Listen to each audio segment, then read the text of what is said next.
Welcome to the Galaxy Man Show interview show. So, for my very last guest of this week is this incredible singer and songwriter known by the name of Belz. So, I'm about to add Belz into the live now and have a chat with Belz about her incredible music that she's made. So, yeah, let's add Belz in and have a chat with Belz about her music. Here we go.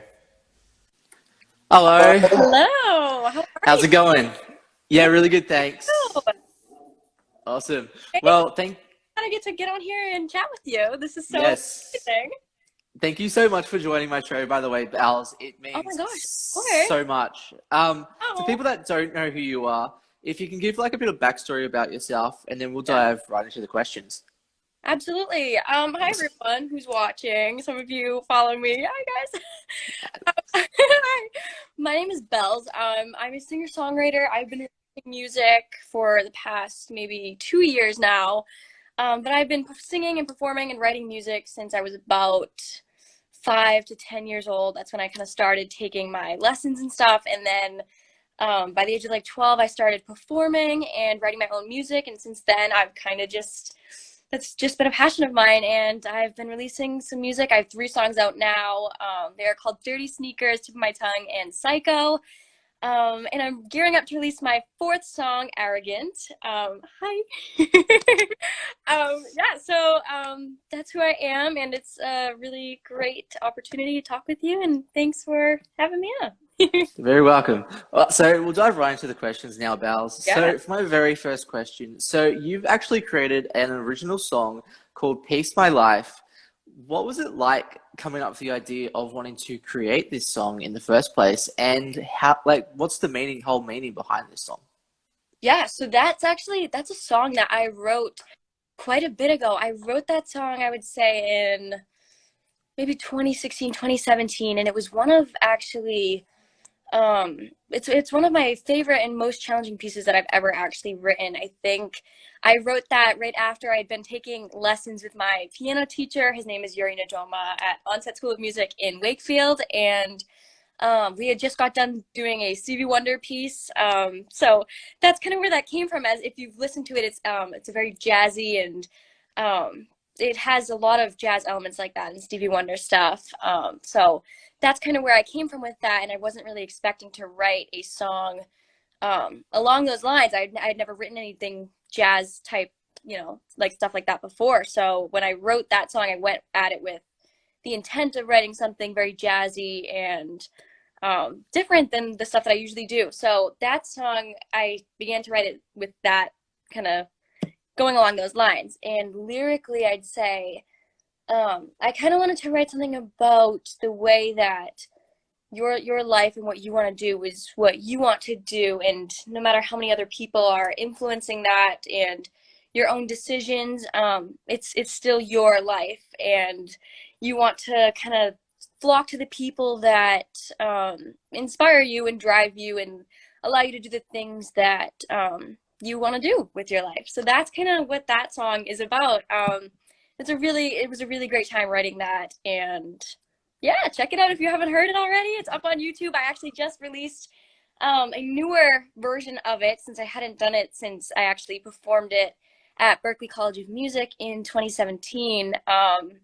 And they loved it there, so I actually just redid it and put up a new cover of it. So yeah.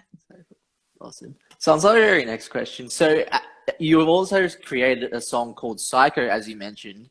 What was it like coming up with the idea of creating Psycho, and what's the whole meaning behind Psycho? Yeah, so Psycho is one of my most favorite songs that I've ever written or released, and I'll tell you about the whole process. So I actually was able to travel to Nashville back in maybe 2020 or 20, I think it was 2020 actually. And I was able to write Psycho with 2 of the most talented people that I've ever met. Their names are Kaylee Ann Lowe and Doug Lowe. They are so talented, and so I'm so grateful to have been able to work with them. But we basically just sat in their house, their home, and kind of came up with this piece. And I had come to them with the title of Psycho, and I told them about an experience I had with a friendship, falling out in a friendship, where people kind of, people spread rumors and people say you are a certain way for certain actions that you may take. And That's kind of how that song came about. So we kind of played around with it on the piano, different harmonies and stuff, and with my producers, I was able to develop it into something that I really had never thought it could turn into. With the powerful last chorus is my favorite part. So yeah, with Psycho, I actually had it produced by Jake Newmer and Austin Heller, who are extremely amazing people, so talented. I love working with them. But yeah, I took that into the studio with them, and they kind of helped me come up with an amazing track that had a lot of creepy dynamics. I told them actually. I don't know if you've ever seen the movie Us. It's a horror. Yes. Oh, loved it. Amazing. Yeah. Yes, love that movie. But I told them that I'd play them a few songs from that soundtrack. That I love that soundtrack. It's so odd, but I really do. But I'd played them some stuff, and I was like, I really want staccato violins, like short little gripping stuff like that. And they made it happen, and I'm so grateful that they did because I absolutely love Psycho. It's one of my favorites. Yeah. Awesome. So on to our very next question. So you've also created a song called Tip of My Tongue. What was it like coming up with the idea of creating this one, and what's the whole meaning behind this one? Yeah. So Tip of My Tongue, I also wrote with Kaylee and Doug. Again, amazing people. But basically, it's actually super funny how this started. We sat down and we started to write Tip of My Tongue. We knew we wanted it to be about that feeling when you like someone and you just can't get the words out. And I think it's super fun because everyone at some point can relate to that. Not even with a crush or something, like just not being able to say what you want to say, you know? So yeah, I really thought that that was a really cool concept and very relatable. And basically, we started writing that song, and it had a very country vibe to it, which I, love country music, but not my type, not my thing. Yeah, so that's kind of how that started. So then we were listening to what we had written, and we were like, I think we gotta pull back. We gotta kind of start this over. So we ended up scratching it completely, but we had some of the same lyrics and melodies, and we turned it into a very pop song, as you can probably tell. And again, Jake Newmer and Austin Heller produced it with me. Really, they just helped me create it into something that's really fun, really upbeat, very energetic. I tend to kind of go towards that kind of sound, and I love music like that. So that's kind of where that came from. Yeah. Awesome. So on to our very next question. So you've also created a song called To Hate You. What was it like coming up with the whole meaning of this song, and yeah, why this song? Yeah, okay, so that song, Reasons to Hate You, that's an unreleased song. I haven't actually gotten that Okay. fully produced. That is on my Instagram feed somewhere, and I think it's also I have that up on YouTube as well. And that song is so special to me, super sentimental. That I actually had written after going through a period of my life where you really like someone and things didn't, I guess, work out, and you can't find a reason to stop liking the person. So it was super difficult, but I think it was really helpful to write and kind of just get it off my chest. And I really hope others find that in my music as well. But I think that song, I really love doing that because it's a really great moment for me to just kind of sit at my piano and just be very honest with myself and my songwriting. So I think that's a super special song to me. So on to our very next question. As you mentioned, you've also created a song called Dirty Sneakers. What was it like coming up with the idea of wanting to create this one, and what's the whole meaning behind Dirty Sneakers?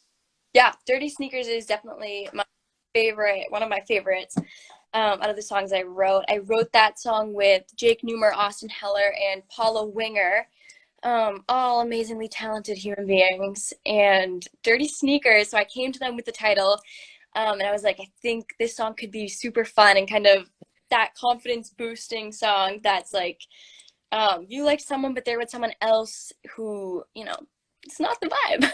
Yeah.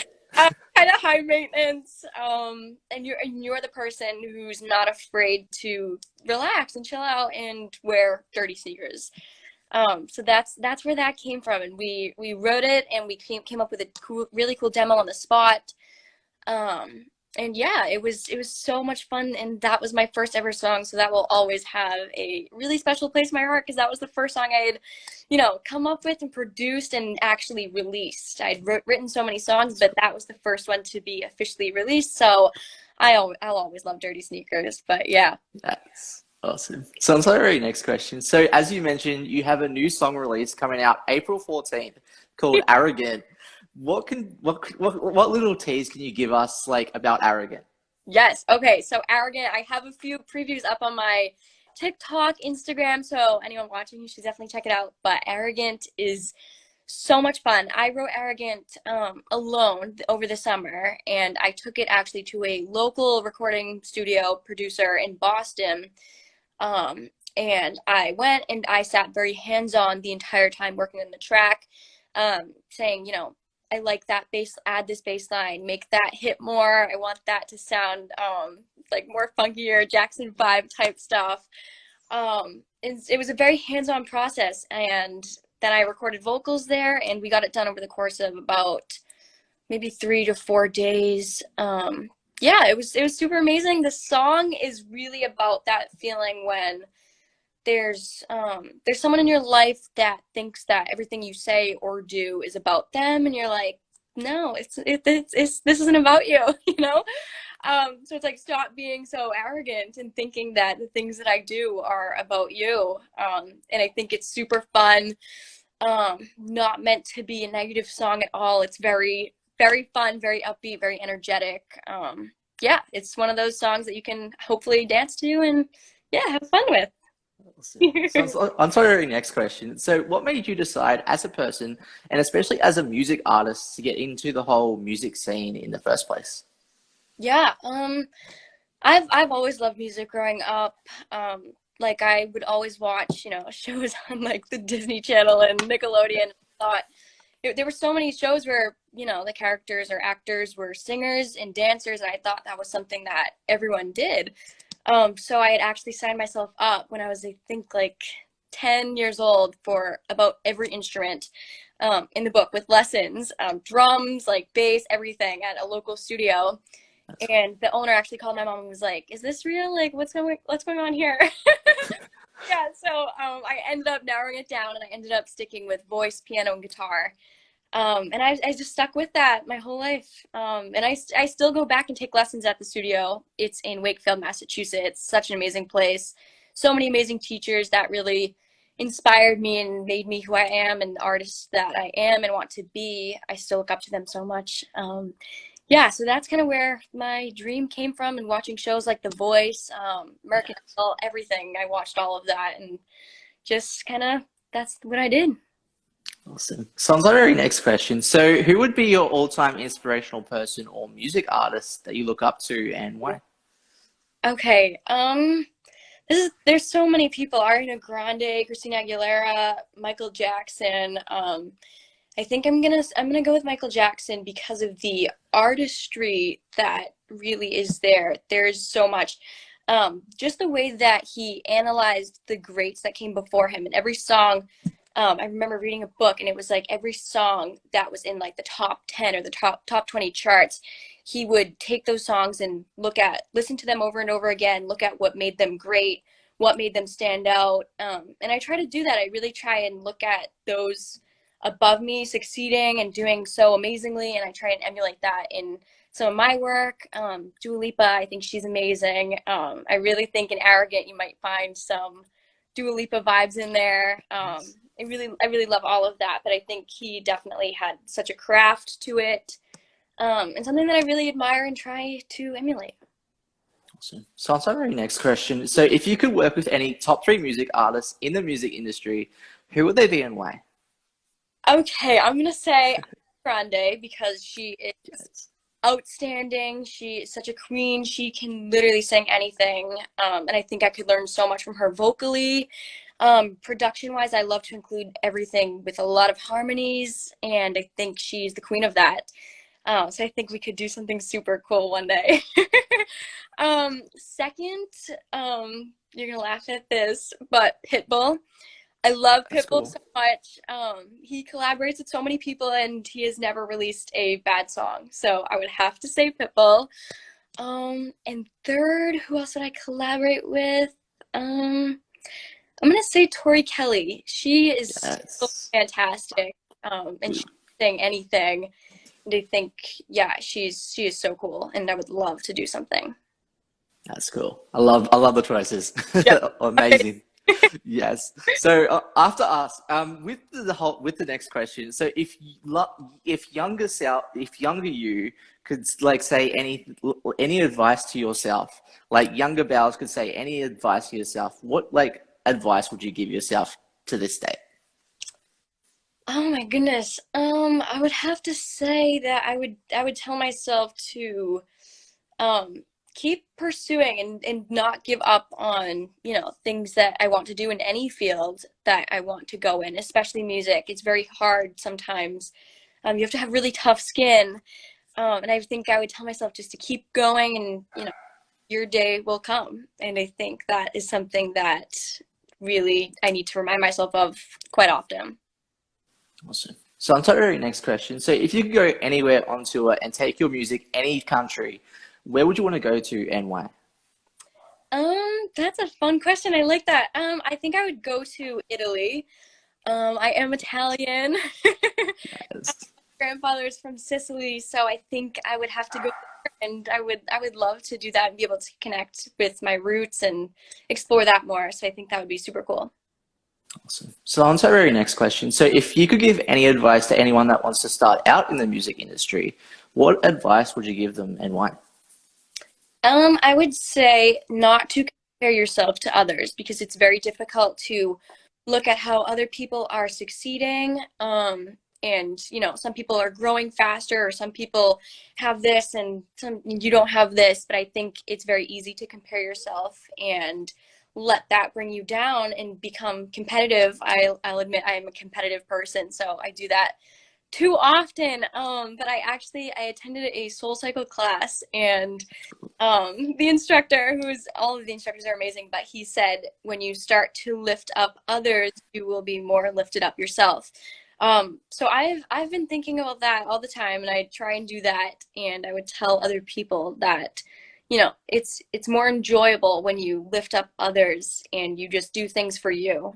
So yeah. Awesome. So on to our very next question. So what are like the positive and negatives into the whole creating your own music in the industry, and how do you get through those like negative moments as an artist? Yeah. There's so many positives to it. One, you get to release music that is honestly yourself. That I let other people hear that, which is so spectacular and so special. And another positive thing is the way that other people relate to your songs and the things that you put out there. I think that's one of the most rewarding things that comes from it. And I love that part so much, and I love the creativity of creating your own music, and it's like getting that first demo back and you're like so excited, and it's a really great feeling, and it's one of my favorites. Negatives, kind of what I talked about with the competitiveness of the industry, and its difficulties. It's easy to get down, and compare yourself. But I think you just kind of have to work through that by supporting others and remembering that your time will come with hard work, and just keep going. Yeah, pursue your dreams, because there's so many people that have done just that and have succeeded, and it's so possible, and it's easy to forget that it's challenging, but it's possible. So I try and remember that, and yeah, it's a lot more enjoyable.